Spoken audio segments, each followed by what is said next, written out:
ফকির যদি ভিক্ষা চাওয়ার সময় একটি কথা বলে ফেলে, এই কথাটা বলার সঙ্গে সঙ্গে আপনি ফকিরকে কখনোই খালি হাতে ফেরত দিবেন না। যদি তারা ভিক্ষা চাওয়ার সময় কথাটা কোনোভাবে বলে ফেলে, আপনি তাকে অবশ্যই কিছু দিবেন যদি আপনার সামর্থ্য থাকে। তাকে না দিয়ে আপনি কখনো বিরত থাকবেন না। কারণ বিশ্বনবী বলেছেন, যদি কোনো ভিক্ষুক, কোনো সাইলকারী কোনো ব্যক্তির কাছে এই কথাটা বলে ভিক্ষা চায়, আর যদি সে ভিক্ষা না দেয়, তাহলে আল্লাহ পাকের লানত পড়বে ওই লোকের উপরে। ও না দেওয়ার কারণে তার উপর লানত পড়বে, সে গুনাহগার হবে, সে পাপী হবে। এজন্য এই বিষয়টা আমাকে জানতে হবে। কারণ আমরা রাস্তাঘাটে বের হলেই আমাদের পাশে, আশেপাশে, চতুর্দিকে কিন্তু ফকির মিসকিন সব সময় আমাদের পাশে আসে, আমাদের কাছে ডাকে এবং আমাদের কাছে চায়। আমাদের কাছে চাওয়ার সময় এই কথাটা অনেক ফকিররা আমাদের কাছে বলে ফেলে। আমরা অনেক মানুষ আছি তাদেরকে দেই না, বরং দেই না তো অনেক মানুষ আছে তাদেরকে এতটা কষ্ট দিয়ে কথা বলে, যে কষ্ট পাওয়ার পরে অনেক ফকির আছে যারা প্রকৃতপক্ষেই অভাবী, যারা খুব কষ্টে পড়ে, দুঃখে পড়ে আসছে, মানুষের কাছে হাত পাচ্ছে। এদের কাছে যখন কোনো মানুষ গালমন্দ করে কোনো কথা বলে, তারা দু চোখ দিয়ে শুধু পানি বেয়ে ছেড়ে দেয়, কিছুই করতে পারে না। আমাদের সমাজে অনেক মানুষ আছে যারা প্রকৃতপক্ষেই পেটের দায় তারা ভিক্ষা করে। অনেক মানুষ আছে যারা এটাকে বিজনেস করে নিয়েছে, যারা স্বভাবগতভাবেই 10 বছর 20 বছর ধরে সুস্থ সবল মানুষ, কিন্তু তারা এই ভিক্ষা বৃত্তির উপরেই তারা চলতেছে। তাদের উদ্দেশ্য আজীবন আমি ভিক্ষা করি, খাবো, আমার সংসারটা চালাবো।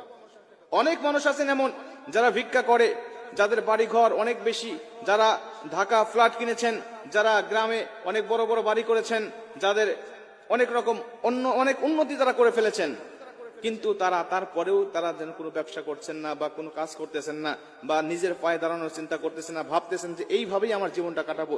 এমন কোনো ব্যক্তি যদি চায়, তাহলে আপনি তাকে না দিয়ে যদি বুঝাইতে পারেন, সে বিষয়টা আপনার ব্যক্তিগত ব্যাপার। কিন্তু প্রকৃতপক্ষে যারা অভাবী, দুঃখী, এরা যখন আপনার কাছে চাইবে আর এই কথাটা বলবে, সেই কথাটা কি? আল্লাহ রাসূল সাল্লাল্লাহু আলাইহি ওয়াসাল্লাম বলছেন, যেই ব্যক্তি তোমার কাছে ভিক্ষা চাইবে আল্লাহর রাস্তে, বলবে যে আল্লাহর রাস্তে আমাকে কিছু দান করেন, তখন তুমি ওই ব্যক্তিকে ফেরত দিবে না। কারণ যেই ব্যক্তি আল্লাহর রাস্তে কোনো কিছু কোনো মানুষের কাছে চায়, ওই ব্যক্তির উপরেও লানত, আর যেই ব্যক্তি ওই ব্যক্তিকে ফেরত দেয়, সেই ব্যক্তির উপরে লানত। মানে আল্লাহর রাস্তে কোনো কিছু কখনো কারো কাছে চাওয়া যাবে না। আল্লাহকে কেন আমি সামনে দাঁড় করাচ্ছি, আল্লাহকে কেন আমি সামনে দাঁড় করাচ্ছি, আল্লাহকে দোহাই দিয়ে কেন আমি ভিক্ষা করব? আল্লাহ রাসূল বলছেন ওই ব্যক্তির উপরে আল্লাহ লানত। আর আল্লাহর জন্য চাওয়ার পরেও যদি কেউ না দেয়, তাহলে তার উপরেও লানত।